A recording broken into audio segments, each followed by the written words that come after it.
I'm curious too, like, you know, on your website here too, just like kind of where you are introducing yourself, you're talking about, you know, every woman has something that ignites her, a deep feminine fire.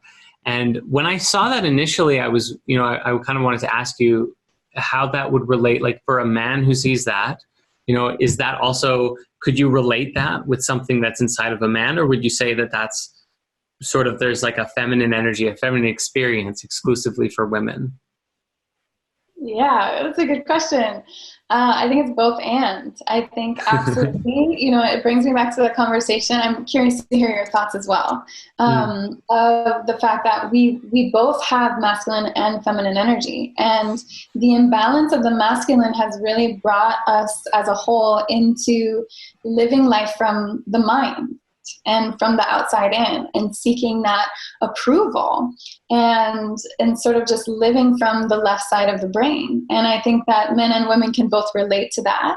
And, you know, as a society, what we're doing is awakening to listening to the intuition, the creativity, the passion, you know, healing the sexual energy, so that we can be in balance and basically be guided. I think this is the key that I really feel, is that we are meant to receive. So feminine is receive. If you look at the female anatomy, you know, she's receptive, right? Whereas the male anatomy is more, you know, assertive. And so in my eyes, we're really meant to connect in with the feminine energy to receive the guidance, to really be in that surrender to the greater purpose, to the greater pulse that is, you know, guiding all of us. And then to use the masculine energy to really create and to express that in the world. So I think it applies to both men and women. I think a lot of women are being called to work specifically with women right now, because that feminine energy on the planet has been so suppressed and distorted. Yeah, definitely. I feel for myself, you know, just because you kind of presenced earlier too, like, I've been really exploring this a lot lately, and kind of connecting with the divine feminine, the Christ Sophia energy and that consciousness. And even going as far as like, I'm just in the middle of reading The Women Who Run with Wolves, which I'm really finding a lot of value in and connecting with it, right? And just relating the stories, even though the book is very written like, you know, as a woman, you should know this or that. And I'm like, okay, you know, the part of me that's got the feminine inside, I'll like, let me tune into that, you know, let me feel that. And I feel like also that in most ways, if a man really wanted to, they could really relate with that divine feminine consciousness. And I think maybe maybe some ways, and there's still, I don't even know all that I don't know. But I feel like there are some ways that it's still difficult for men and women to relate. And I can say specifically, you know, even just like moon cycles is, you know, that's not something that I have that biological experience of, unless I suppose, like, you know, I tap into, maybe it's like past lives or something like that. Maybe I can connect with it through that. So I feel like, yeah, like the communication, the ability to be sensitive, even just tuning into your feminine energy for men and women to use that to relate to each other, to feel each other, is one of the most valuable things that we can do then in bridging that gap and like healing that rift between the energies. I fully agree. Yeah, and I think listening is key right now, because we both have unique experiences and perspectives, and we both have wisdom, deep inherent wisdom, and speaking to the genders, and we both have wounding that we've inherited, you know, from our cultures.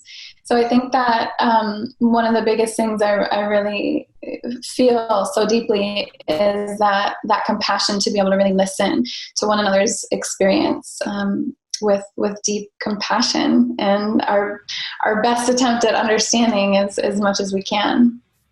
Mm-hmm. Yeah.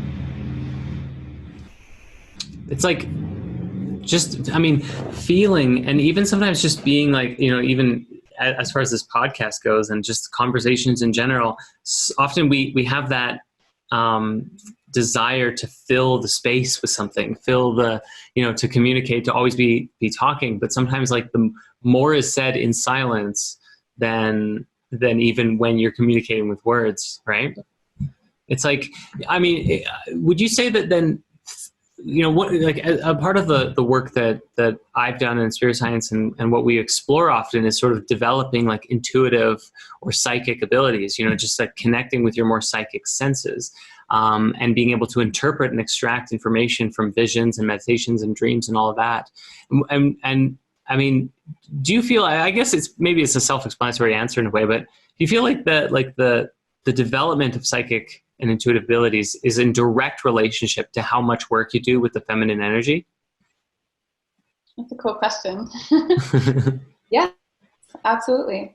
And I think that, again, it comes to that interplay and what you're really doing. It sounds like, and I'm just going to assume that the masculine energy, what you're doing is setting up sort of a structure, and you're creating the space for that,